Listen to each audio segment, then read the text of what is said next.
We don't need anything from Canada, and yet it costs us $200 billion a year in subsidy to keep Canada afloat.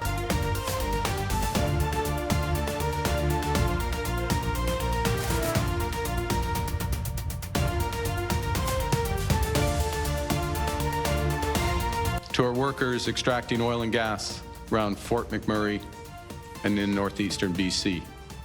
Aux travailleurs dans les our workers in aluminum in Saguenay, Sault Ste. Marie, et La Bosse. To our workers at auto assembly plants in Windsor, Ingersoll, and Oakville. To all our workers who might be worried about their next paycheck and their futures, the federal government will do everything in our power to protect you and your careers. Canadian leadership threatening retaliatory tariffs against the United States, as President Trump often says, they just don't have the cards. There is no way that Canada can win a trade war with the United States. What President Trump has said is that he wants to level the playing field. For decades, Canadian leadership has forced American farmers and American manufacturers to play by an unfair set of rules. All President Trump has said is that we're done playing by an unfair set of rules. If you're going to do something to our industries, then we're going to do something back to your industries.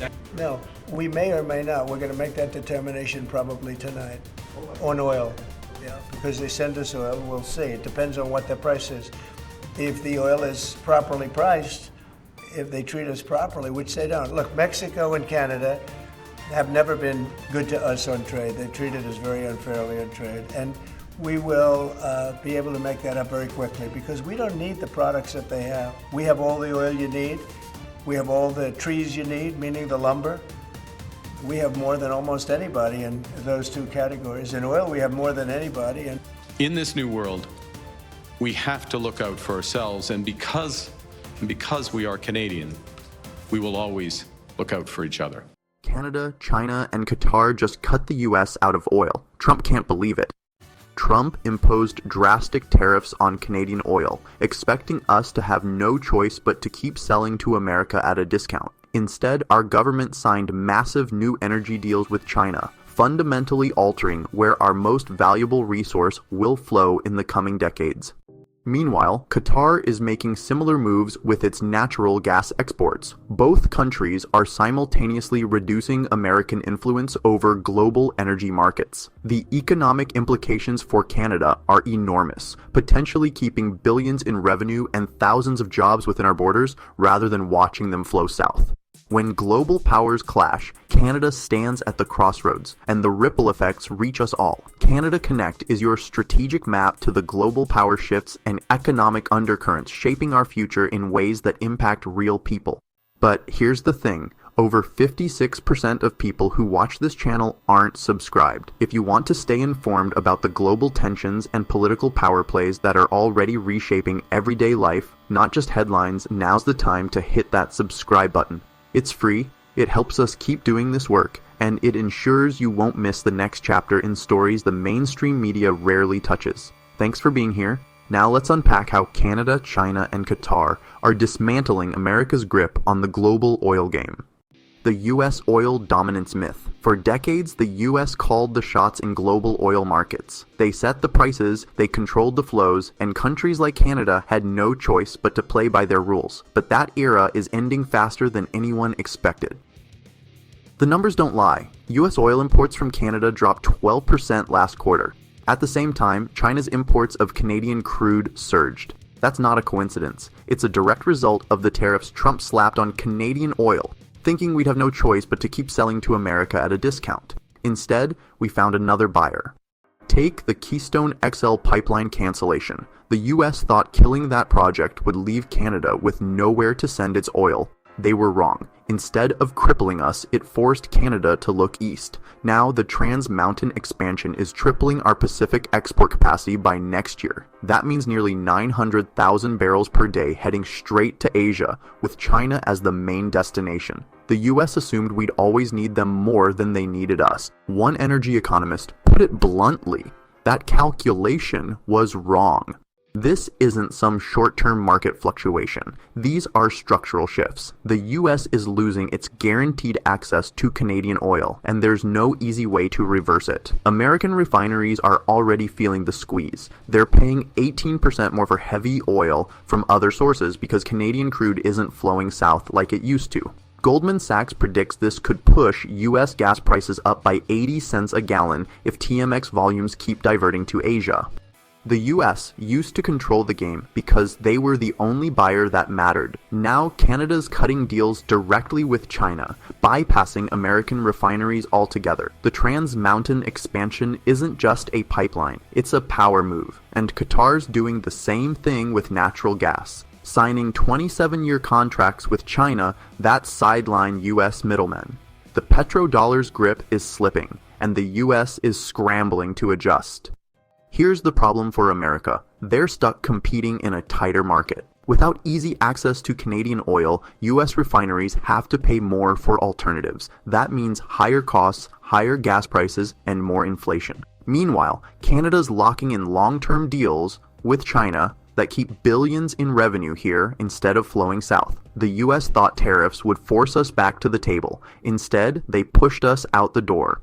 Quick pause. If you're finding value in this kind of breakdown, real-world economic shifts, behind-the-scenes strategy, and the human cost of these global moves, we'd love to have you as part of this channel. Canada Connect is about decoding power plays that affect jobs, prices, and sovereignty, not just political theater. So if you want to stay ahead of what's coming next, hit that subscribe button now and stick around, because up next we're digging into how Canada turned Trump's tariffs into a $37 billion oil escape plan and why it's already rewriting trade maps from Vancouver to Beijing.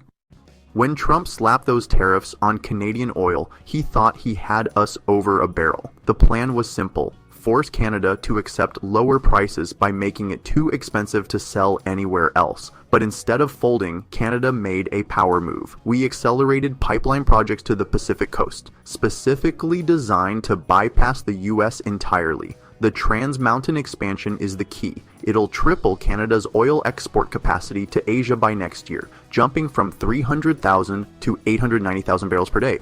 That's not just an increase, it's a complete redirection of where our oil flows.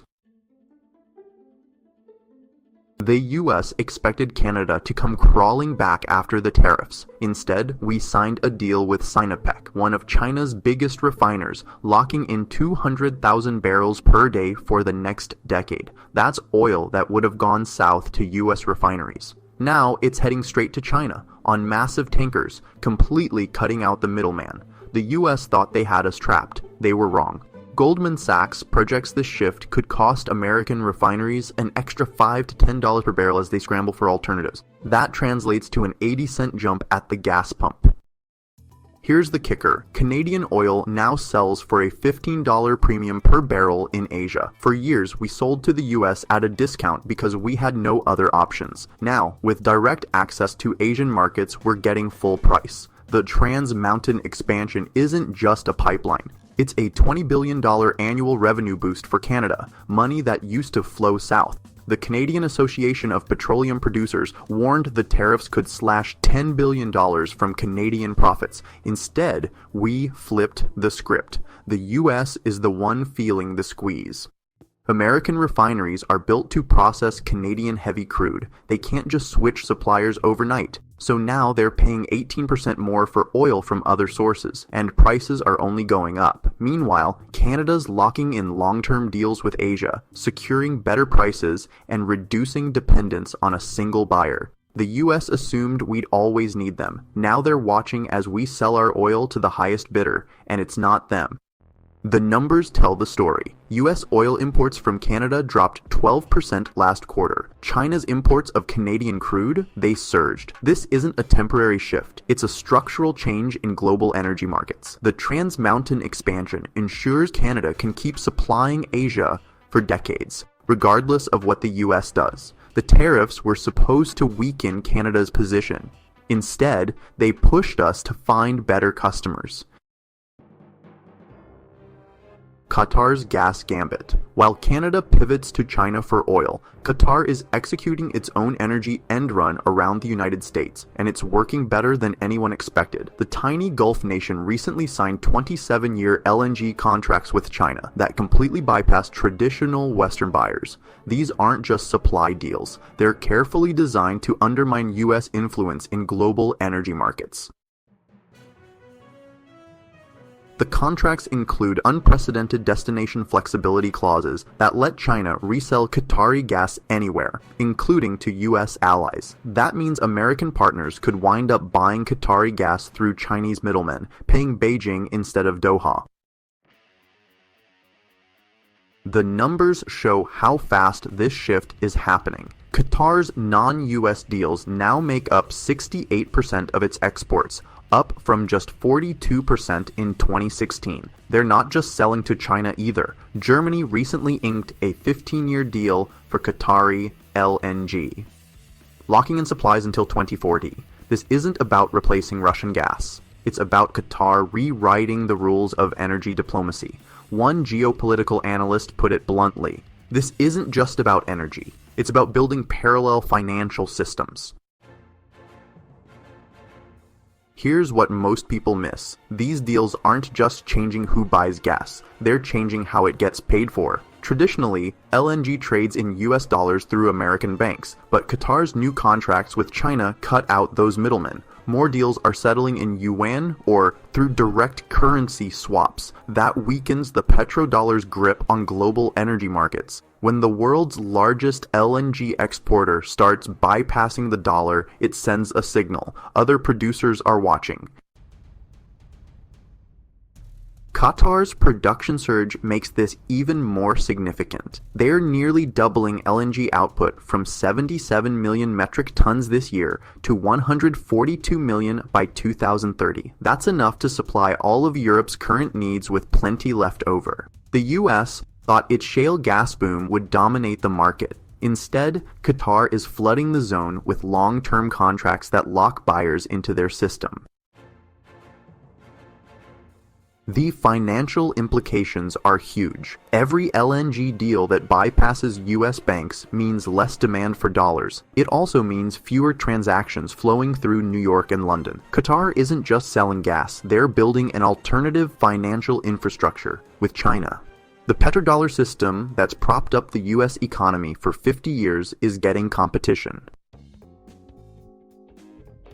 This shift didn't happen overnight. Qatar started planning this move back in 2017 when Saudi Arabia led a blockade against them. The message was clear: relying on traditional allies was risky, so Qatar diversified. They invested $30 billion in LNG expansion. They courted Asian buyers. They built relationships with China's state energy firms. Now those bets are paying off. The US response has been weak. Trump officials tout increased American LNG exports, but they're missing the bigger picture. Qatar isn't competing on volume, they're competing on terms. Their 27-year contracts offer stability that volatile US spot markets can't match. Their financing deals with China remove dollar risk for buyers. Their destination flexibility gives customers options US suppliers won't. This isn't just about global energy markets. It's about jobs in Fort McMurray and St. John's. Every barrel of oil Canada ships to Asia instead of the US means more paychecks here at home. The numbers prove it. Energy sector wages in BC and Alberta jumped 14% since this pivot began. That's not just statistics. That's real money going to Canadian workers. The Kitimat LNG project shows how this works. It'll employ 3,200 workers directly when complete. But there's a catch. Chinese money helped build it. That's the trade-off. More Canadian jobs, but deeper ties to China's economy. The $40 billion project will ship 14 million tons of LNG annually to Asia. That's good for local employment, but it means Canada's energy future gets linked to Beijing's demands. Here's what changed. Oil bound for the US mostly created transportation jobs, truckers, pipeline workers, rail crews. But Asia wants more processed product. That means refineries and upgrading facilities in Canada. More value-added work here instead of raw exports. The Canadian Association of Petroleum Producers warned Trump's tariffs could slash $10 billion from producer profits. Instead, we're seeing wages rise as new projects break ground. The numbers tell the story. Canada launched a $6.5 billion global markets accelerator in June 2024, specifically to help energy exporters break into Asian and European markets. This isn't small scale. It's a fundamental shift in how Canada sells its resources. The government's betting big on diversification, and early results show it's working. But there's another layer. China's playing this smart. They're building what one analyst called a multi-alternative supply chain, deals with both Russia and Canada to minimize US dependence. Rising US-China tensions made Beijing pragmatic. They'll take Canadian energy even amid diplomatic spats. For workers in Alberta's oil sands, that means more job security. For Ottawa, it means walking a tightrope between economic gains and geopolitical risks. The wage increases tell part of the story. The 14% jump in BC and Alberta reflects demand for skilled labor as new projects come online. But it's not just about pay. It's about what kind of energy economy Canada wants. The US route meant steady, low-value exports. The Asia path requires more domestic processing, more technology, more skilled jobs. LNG Canada's Kitimat project shows the scale. Thousands of construction jobs already filled, hundreds more permanent positions coming. But the financing structure reveals the compromise. Chinese investment in exchange for long-term supply deals. That's the equation Canada faces. More jobs and higher wages, but deeper entanglement with China's economic system. That's the equation Canada faces. More jobs and higher wages, but deeper entanglement with China's economic system. The old model was simple. Pump oil, pipe it south, collect checks. The new approach is more complex but potentially more rewarding. Processing more here means keeping more value in Canada. The $10 billion at risk from US tariffs could be offset by higher value Asian exports. But it requires billions in new infrastructure, like the Trans Mountain expansion and Kitimat LNG. The US thought its energy dominance would last forever. Canada, China, and Qatar just rewrote the rules. That $37 billion staying in Canadian pockets, it's real money that would have flowed south under the old system. But there's a catch. Every deal with China comes with strings attached. Qatar's 27-year gas contracts show how fast the game is changing. The petrodollar isn't dead, but its grip is slipping. US refineries are paying more for oil, while Canada locks in Asian buyers. This story's far from over. The Trans Mountain expansion ships oil in 2025. LNG Canada's first cargo loads next year. What do you think this all means for Canada's future? Are we gaining independence or trading one dependency for another? Let us know your thoughts in the comments. Your insight helps shape where we go next. And if you found this story eye-opening, make sure to subscribe and turn on notifications so you don't miss what's coming. We've got more on energy diplomacy, shifting alliances, and how these quiet deals are changing the world, one contract at a time. Thanks for